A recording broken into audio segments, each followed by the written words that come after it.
नमस्कार, जय हरी, ओम नमः शिवाय. आज आपण आहोत मोठा महादेव म्हणजे शिखर शिंगणापूर या ठिकाणी. मी मारुती काळजाते या माझ्या यूट्यूब चॅनलमध्ये स्वागत करतो. महादेव म्हणजे देवादिदेव. हे महादेवाचं प्राचीन काळातलं समोर दिसतं आपल्याला हे उंचावर असलेलं मंदिर आहे.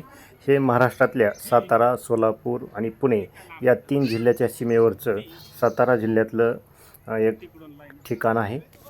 या ठिकाणी गुढीपाडव्याला मोठी यात्रा 12 दिवस भरत असते. शंभू महादेवाचं लग्न हे अष्टमीला होणारा विवाह सोहळा या ठिकाणी पाहण्यास राज्यातून आणि परराज्यातून मोठे भाविक या ठिकाणी हजर राहत असतात. महादेव हे महाराष्ट्राचं आराध्य दैवतांमधलं एक कुलदैवत आहे. त्यामुळे दर्शनासाठी भाविक मोठ्या संख्येने या ठिकाणी उपस्थित राहतात. आपल्याला समोर दिसते अशा दीपमाळा या ठिकाणी खूप आहेत आणि या मंदिराचं शिखरही उंच आहे. मुळातच हे उंच डोंगरावर आहे आणि दीपमाळा आणि हे दिसणारं शिखर हे एक स्थापत्यकलेचा नमुना आहे.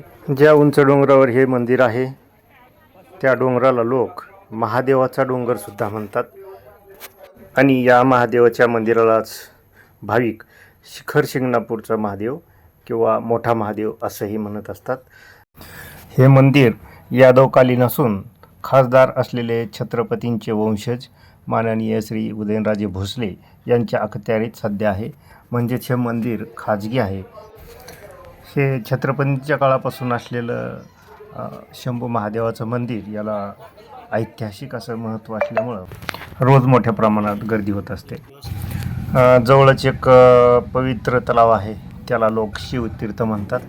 यात्रेच्या दरम्यान राज्यभरातून लोक कावडीने पाणी आणत असतात. ज्या कावडीचं पाणी आणून ते महादेवाला वाहत असतात किंवा महादेवाला ते त्याचा अभिषेक करत असतात. त्यासाठी हजारो कावडी पायात चप्पल न घालता दूरवरून या ठिकाणी येत असतात. इथलं दर्शन घेतल्यानंतर आणि काही प्रसाद घेतल्यानंतर काही छोटीशी खरेदी झाल्यानंतर आम्ही सर्व व्यापारी याच मंदिरापासून खाली असलेल्या बळीच्या मंदिराकडे प्रस्थान केलं. या ठिकाणी आल्यानंतर आम्ही बळीचं दर्शन घेतलं आणि ज्या ठिकाणी शिव आणि पार्वती यांचा विवाहाचा सोहळा पार पडला ते ठिकाण म्हणजे शिवपार्वती विवाहस्थळ बळीचं मंदिर. या ठिकाणी आम्ही दर्शनं घेतली.